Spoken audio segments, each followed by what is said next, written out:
Welcome back, kindergarteners. I hope you had a good lunch. We're all going to settle down now and you can come meet my friends.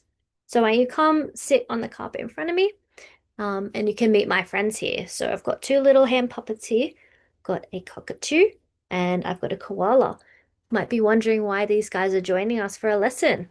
It's because we are going to learn what makes these guys different from each other, what makes different animals from each other, and you're going to learn how you can easily tell animals apart. I'm going to put these down here. Then we are going to have a look on the smartboard at some animals. I've got three animals here, and I bet you've seen these guys before. You might have seen them at the zoo. Maybe you've actually seen them out in the bush when you've gone bushwalking. We've got the first one here. Can anyone tell me what this is? That's right, it's a koala. So if we look at our koala, we can see that he's very fluffy. It's covered in grey fluff, big fluffy ears, and he's covered in fur. So koalas use fur because it keeps them warm when it's cold. It actually keeps them cool when it's very hot. Sometimes they can use it to camouflage up in the gum trees. This guy here. Does anyone know what that is? It is a lizard. It's a blue tongue. Does the blue tongue have fur? Looks a bit different to the koala, so it's not fluffy. It's very smooth, but also a little bit bumpy along here. So our blue tongue lizards or lizards, reptiles, they're covered in scales, which is very different from fur.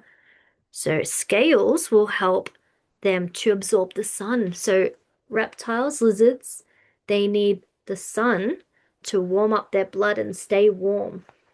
So they use these smooth, shiny scales to take in the sun, make them warm, but also makes them a little bit more it helps them when they're on like rocks and walking around in like the outback, around where there's a lot of stuff on the ground, stops them from getting scratched and hurt. And then our last one here, who's seen these? These guys always visit the school. It's a cockatoo, a bird. Our bird doesn't have fur or scales. Does anyone know what a bird has? That's right, it has feathers. So birds have feathers so that they can fly. It helps them to fly. They're very light. And we've also got lots of birds with really colorful feathers that might help them to attract a mate.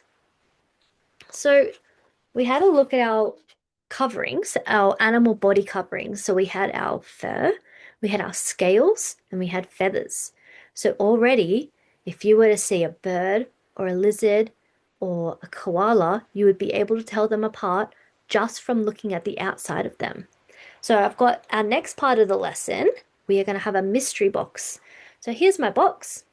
What we're going to do is we're going to take it in turns to reach inside and have a feel of the textures inside. I've got different types of textures in there.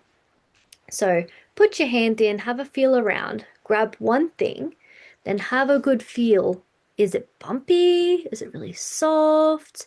You're going to have a guess at what you think that texture is. And then you'll pull it out and show everyone, and we can see if we're right. And you can also, if you like, tell me what animal you think that texture belongs to. So let's have David, if you want to come join me, put your hand in. What do you feel? You feel something bumpy? It's not fluffy? Do you know what it is? You think it's scales? All right, pull it out. It is, it's scales. And can you tell me an animal that has scales? A snake. Brilliant. Excellent. All right. So we'll go through everyone until we're finished and then we'll move on to the next thing. Okay, so that was a little bit of fun. We all had a turn touching and guessing about what the different body coverings were. So when you came in, you probably noticed a big table over there set up with all different types of animal models. We've got all different types with all different kinds of body coverings. So in a minute, we are going to go over to the table and do the next part of the lesson over there. But I don't want you going over and touching the models. We're going to have a go at doing that later. I want you to slowly stand, move our way to the table, no touching, okay? And just listening. Right. So for this part of the lesson, we are going to pair up with a friend and we are going to choose a animal model and we're going to have a really good look at the body covering of this animal. So I've chosen this one and I'm going to talk about what it looks like with my friend. So I can see that it's definitely not smooth. It doesn't look like scales. It's not bumpy. Doesn't have feathers. You can see if you look closely, it looks like it has fur. It looks like it's got black fluffy fur covering it. So I'm going to say that my animal here has fur. And we know it has fur because it's a gorilla. Gorillas have fur. So everybody, if you could pair up and then with your friend, choose an animal and you're going to go to a quiet place in the classroom.